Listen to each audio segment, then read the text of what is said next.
first and second down stuff, short yardage goal line. Get to work on third down tonight. Kids seemed really focused yesterday and had a good practice. Today was so-so, not to my level of expectations by any means, but keep pushing. Question? Coach, what do you make of Missouri? Obviously, they threw the ball around really good in this last game. Didn't move it as well against West Virginia. Did you think they figured some things out with their quarterback position, what they're doing? Or? Well, against West Virginia, they had 100 snaps. So anytime you have 100 snaps, you're doing something right. They had 3 or 4 turnovers, struggled in the red area. And West Virginia is not it's a very unorthodox defense, so it's very different to play against. But they are a very good offense. They've got really good wideouts, really good skill, and I think the quarterback throws one of the best deep balls I've seen in a long time. He's your typical basketball, great touch, throws a really good deep ball, and they are an explosive offense. They've taken a lot of Baylor's offense, and they do a lot of the same concepts along with what Josh has done in his history with the up-tempo pace. So they are a lot to be dealt with from the standpoint of being able to throw the ball vertically but still run the ball with power gain inside. They literally spread you out the entire field, and they create a lot of issues. So they do a really good job. And yes, they played a lot better against Eastern Michigan, but it was more the turnovers against West Virginia that just killed them. They had guys open. They missed several balls against West Virginia. Following up on that, your secondary, how confident do you feel like in their ability to handle this type of challenge?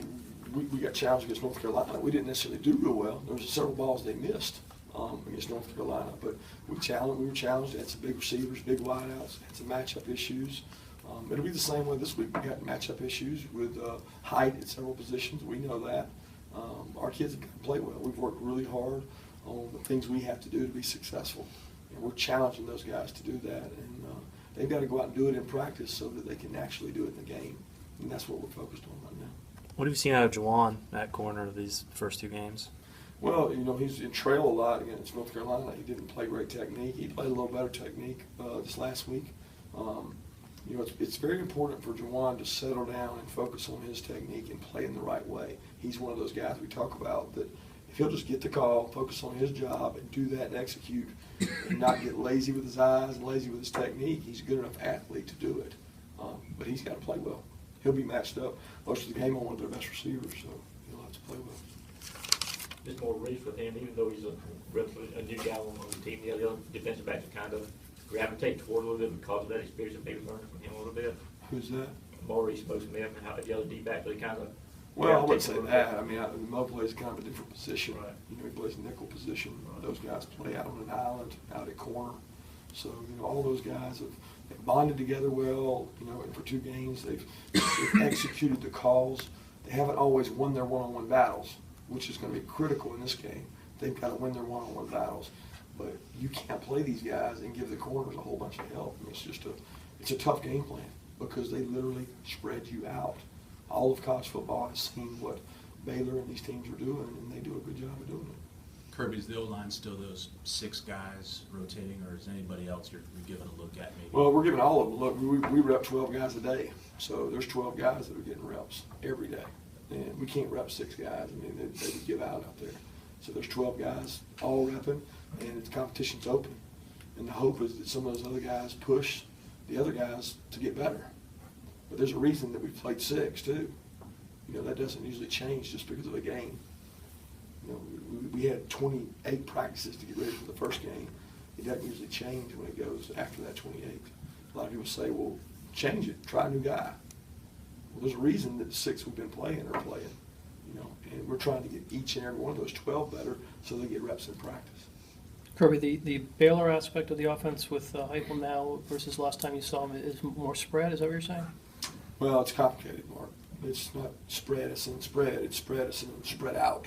They're a lot further. They're always spread. But they've added some wrinkles to their offense. It's not the same as Oklahoma was a few years ago. The pace is. So they're doing a great job with the pace, but they got a lot more parts than just what they did at Oklahoma. There's a lot more intricacies to it that Baylor does that create issues for your defense. Where's Drew Lock in terms of his athleticism? Not necessarily asking you to compare him to the other guys, but is he as good an athlete as the other two guys you faced thus far, or is he the runner that they are? He can run. They've got designed runs for him. They've got the young man they bring in behind him. You know, with Xanders, they do a really good job with those guys. He can run.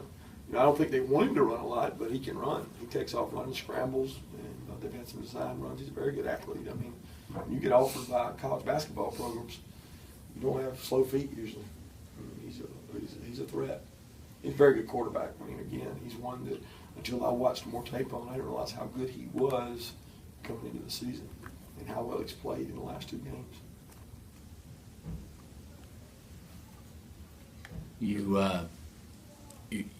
You guys know who you want to, what kind of rotation you want for the quarterbacks No. already, and you're just waiting to announce? Absolutely not. I was going to give you a chance to on announce Tuesday. now if you wanted to. Absolutely not. Not at all. I mean, we Yeah. don't make decisions on Tuesday coming out of practice. Right. It's not the right time. I mean, we don't have all 3rd down planning. We don't have a red area in. There's a lot of parts that aren't out there yet. So we've got to establish exactly what we're going to do in all those situations and then figure out who does the best job of doing those things in those situations because they're different kids.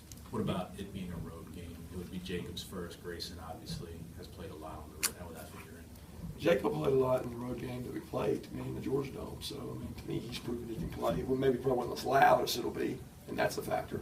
But to me, that was a road game, and Jacob played some very valuable minutes that we were behind in and did a good job. So that's not the concern. You might say the crowd noise is, but it's not the fact it's a road game. Is this a situation where you basically split the reps down the middle between those two and then assess how they do in those situations and then make the call after? No, Or- absolutely not. We base it on periods, what periods we're doing what, and we do it very tailored to each one of us needs. And we do it like we would be doing a game. So it may come out 50-50, it may not, but it's not scripted to be that way. When y'all use crowd noise like you did in practice today, what's the biggest thing you get from that, you believe? You try to reduce mistakes. You know, we try to cut down snap errors, offsides, receivers jumping off, communication. It basically makes you focus twice as much when the noise is there. So we've tried to create that element so that the kids are more used to there being noise and it doesn't become more complicated for them when the noise is there. How did it look today? And I know it's first day. Well, we've done it a lot, so it's been a work in progress. Not the first time we did it for North Carolina, 4 days. We did it last week for the defense. We did it yesterday. We did it today. So we still struggle with it. It creates problems. That's why the home team has an advantage. Kirby, you have a few sacks as a team. The outside linebackers don't have any yet. How much of a challenge is it with how quick they get rid of the ball with Locke?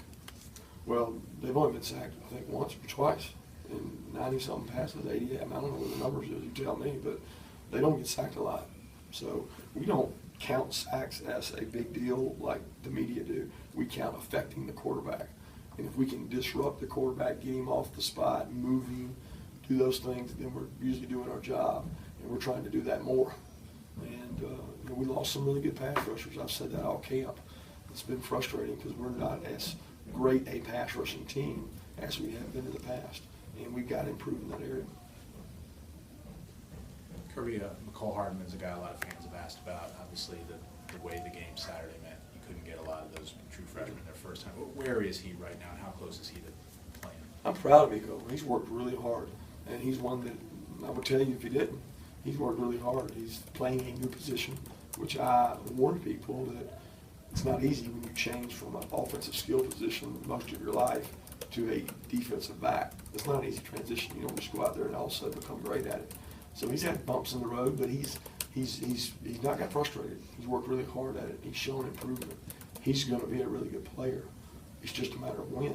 He understands everything. He understands leverages. He's got to understand when to get off, when to get up, how to play the deep ball. He's doing a good job on special teams. I mean, he's literally that close to getting in the game in special teams to help us. And eventually we'll need him. And he's working hard, so I'm proud of what he's done.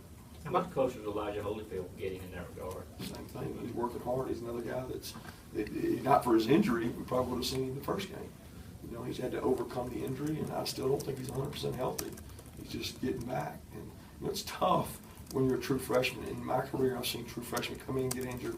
The amount of mental mistakes they make when they come back is just huge. So it's not just the injury. It's the mental makeup of how do I catch back up and know what these words mean. And I've seen it with Charlie Warner. I've seen it with Elijah. I've seen it all throughout my career with guys. So that's his struggle more than anything. He's got great ability. Michael Barnett's the guy that hasn't been able to crack the lineup yet, and some younger guys have kind of played over him. Is he dealing with anything right now? Or? No, Michael's doing a great job. Michael's working hard. Michael's a good run player. He gave a great effort yesterday on the look squad, and we bring him over and get him reps and keep developing him and continue to develop him. You can't have an uppity lineman, and he's a guy that's provided depth for us for a while. I think he's a good player. You mentioned Charlie Warner. At one time in the game, I noticed where he lined up in the backfield, and then he ends up out wide, and a couple of times you flex him out. It looks like there's a lot of things that you guys are doing and possibly can do with Charlie. Are we seeing that correctly? Like, is this guy that's going to got some potential? Yeah, he's got to learn the mental aspect of it. He's physically gifted. He's a good football player, but he's got a lot on him right now from a mental aspect because we're asking a lot of him. We're asking him to do and know exactly what Jeff does, know exactly what Jackson does, and he's a year and 2 years behind them. So, he's a player that's developing and will continue developing. I've told y'all over and over, when you look out there and you see the number of true freshmen that are playing valuable roles, it's exciting and scary, both, because you got a bunch of guys out there that have to play for us. Last question. What are they doing? Locker room. They got more excitement than they did at practice, that's for sure. Does that count as a question? No one else out there. Thank you. Appreciate it.